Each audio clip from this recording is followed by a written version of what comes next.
अस्सलामुअलैकुम दोस्तों, उम्मीद है आप लोग खैरियत से होंगे। दोस्तों, आजकल सर्दियों का सीज़न है तो हर दूसरा जो शख्स है उसको खुश्क खांसी, नज़ला, ज़ुकाम और फ्लू इस तरह के जो मसाइल हैं वो सामना करना पड़ रहा है। लेकिन बहुत सारे लोग चाहते हैं कि किस तरीके से जल्दी से ठीक हुआ जाए इन चीज़ों से। तो इसलिए मैं एक-एक करके आपको बता देता हूँ कि इन तमाम चीज़ों से किस तरीके से क्या काम करके, क्या काम ना करके आप जल्दी से ठीक हो सकते हैं। मिसाल के तौर पे अगर हम बात करते हैं खुश्क खांसी की, तो खुश्क खांसी में हम लोगों को कहते हैं कि आप कोशिश करें कि जो गर्म पानी पिएं और बार बार पिएं ताकि आपके गले को राहत मिले। इसी तरह से एक जो चाय का चम्मच है वो शहद का इस्तेमाल करें। आप अकेला शहद भी इस्तेमाल कर सकते हैं या गर्म पानी के साथ भी इसको इस्तेमाल कर सकते हैं। और इसी तरह से कोशिश करें कि जो स्टीम होती है, जो भाप होती है, वो लें एक सादा पानी की 5 से 10 मिनट के लिए रोज़ाना। और इसी तरह से कोशिश करें कि अगर आपको खुश्क खांसी है तो आपने ठंडी हवा से बचना है, धुएं से बचना है, आपने गर्दो गुबार से बचना है, आपने जो परफ्यूम्स होते हैं इनसे बचना है। और आप नीम गर्म पानी लें, वार्म साल्ट वाटर लें, यानी जिसके अंदर आपने थोड़ा सा नमक शामिल किया हुआ है, और दिन में 2 से 3 दफ़ा आपने गार्गल्स करने, गरारे करने उससे। तो इससे आपको फ़ायदा होगा। और अपना जो गला है उसको थोड़ा सा आप तर रखें, मॉइस्ट रखें। यानी बहुत ज़्यादा लोग बात करते हैं तो उससे क्या होता है कि जो हमारी मुंह से आने वाली हवा होती है या जिस हवा को हम अंदर लेके जाते हैं वो गर्म होती है, ज़ाहिर है, तो वो फिर आपके गले को ज़्यादा खुश्क कर देती है। यही वजह है कि जब बच्चे या बड़े उनका गला ख़राब होता है तो डॉक्टर उनको कहते हैं कि आपने बस आराम ही करना है, बहुत ज़्यादा बातें नहीं करनी। और इसी तरह से कोशिश करें कि जब आपने रात को सोना है तो सोते हुए अपना जो सर वाली साइड है उसको ऊंचा रखें, उससे आप जल्दी ठीक हो जाते हैं। और ठंडे मशरूबात ना पिएं, आइसक्रीम का इस्तेमाल ना करें, क्योंकि जब आप ठंडे मशरूबात पीते हैं और जब आप आइसक्रीम जैसी ठंडी चीज़ों का इस्तेमाल करते हैं तो इससे जो आपकी खुश्क खांसी होती है वो जारी ही रहती है, क्योंकि इसकी मुख्तलिफ वजूहात होती हैं। तो कोशिश करें कि जो ठंडे मशरूबात हैं उनको ना इस्तेमाल करें। तो अगर आप ये काम करते हैं और इनमें से जो नहीं करने वाले मैंने आपको बताए वो नहीं करते तो आपकी खुश्क खांसी बड़ी जल्दी ठीक हो जाएगी। अच्छा, इसके बाद है कि एक चीज़ जिसको हम कॉमन कोल्ड कहते हैं। कॉमन कोल्ड से अगर आप जल्दी ठीक होना चाहते हैं, ये जो आम तौर पे लोगों को मौसम की तब्दीली के साथ ही प्रॉब्लम शुरू हो जाता है, किसी को छींकें आ रही हैं, सर्दी लग रही होती है, तो एक तो आपने काम करना है कि मुकम्मल आराम करें, रेस्ट करें और बहुत ज़्यादा अपने जिस्म के ऊपर दबाव ना डालें जिस्मानी तौर पे।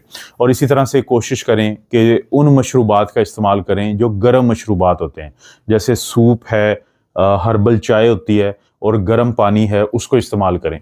और इसके साथ आप भाप लें, जैसे पहले बात हुई है, क्योंकि उससे वो लोगों के जो नाक बंद होता है या साइनस के ऊपर दबाव होता है तो वो काम हो जाता है। और जो थोड़ा सा गर्म, ये जो नमक वाला पानी हमें मार्केट से भी मिल जाता है जिसको हम सेलाइन नेज़ल ड्रॉप्स कहते हैं, ये स्प्रे, तो उसका इस्तेमाल करेंगे तो उससे जो कंजेशन हुई हुई होती है तो नाक भी खुल जाता है और सीने को भी राहत मिलती है। और गर्म पानी के अंदर शहद को शामिल करें, थोड़ा सा नींबू शामिल कर लें, तो उससे आपका जो गला है उसको राहत मिलती है। लेकिन आपने ठंड से बचना है। आपने बाज़ औक़ात लोग गलती करते हैं कि ठंडी हवा में चले जाते हैं, तो वो नहीं करना, उससे आपको नुकसान होता है। और ख़ास तौर पे कोई पंखा वगैरह नहीं चलाना।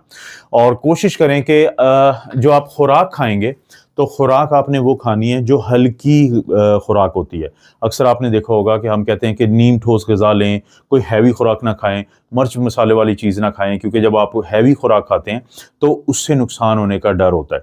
अच्छा, इसके बाद बारी आती है कि जो फ्लू, आपको पता है ये ज़ुकाम नज़ला सबको हुआ होता है, तो फ्लू में आपने क्या करना है, जल्दी अगर आप राहत चाहते हैं, पहले तो वही है कि मुकम्मल आराम करें और पानी ज़्यादा पिएँ, पानी पिएँ, ओआरएस पिएँ, सूप वगैरह पिएँ। इसी तरह से पैरासीटामोल आप जिस्म में दर्द और बुखार के लिए इस्तेमाल करें, लेकिन सिर्फ ज़रूरत के तहत। अक्सर देखा होगा डॉक्टर जो है आपको लिख देते हैं कि हस्बे ज़रूरत। और स्टीम भी आप लें, भाप लें, इससे फ़ायदा मिलेगा, सांस ज़रा आपका बेहतर हो जाएगा।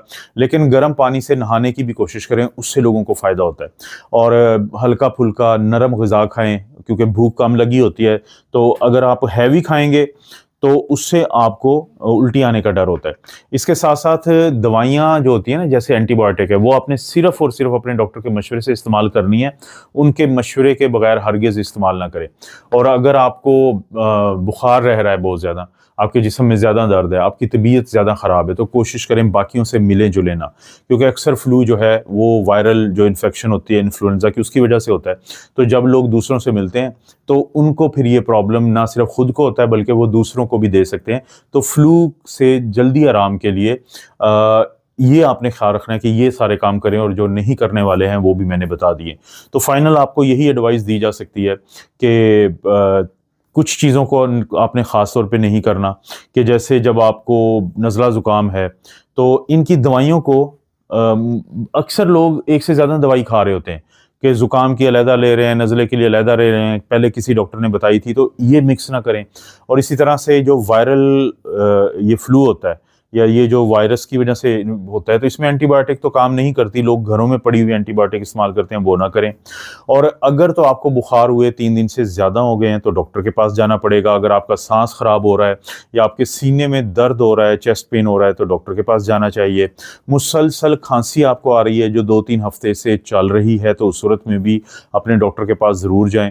اور اسی طرح سے اگر کوئی ہائی رسک پیشنٹ ہے، ہائی رسک کنہیں ہم کہتے ہیں کہ وہ جو بزرگ ہوتے ہیں، یا پھر وہ جن کو شوگر کا پرابلم ہوتا ہے، وہ جن کو دل کا مسئلہ ہوتا ہے، یا پہلے سے ان کو جیسے دمہ کا مسئلہ ہوتا ہے یا سانس کی دائمی مرض ہوتی ہے، تو ایسے لوگوں کو ہم کہتے ہیں کہ آپ کو چاہیے کہ آپ ایک دفعہ اپنے ڈاکٹر کے پاس جائیں یا ان سے بات کریں، ایک دفعہ وہ آپ کو کمپلیٹ چیک کر لیں گے، کیونکہ بعض اوقات جس چیز کو ہم ایک عام کھانسی سمجھ رہے ہوتے ہیں، جس چیز کو ہم ایک عام نزلہ زکام سمجھ رہے ہوتے ہیں، تو وہ کوئی بڑا پرابلم ہوتا ہے، کیونکہ ایسے لوگ اسی لیے ہائی رسک کہلاتے ہیں کہ ان میں زیادہ خطرہ ہوتا ہے۔ تو ایسے لوگوں کو چاہیے کہ وہ اپنے ڈاکٹر کے پاس ضرور جائیں۔ اور مجھے امید ہے کہ آپ کو بھی سمجھ آئی ہوگی، اور اگر آپ چاہتے ہیں کہ آپ کے فیملی کے کسی ممبر کو بھی یا دوست کو بھی فائدہ ہو جائے تو اس ویڈیو کو ضرور شیئر کریں۔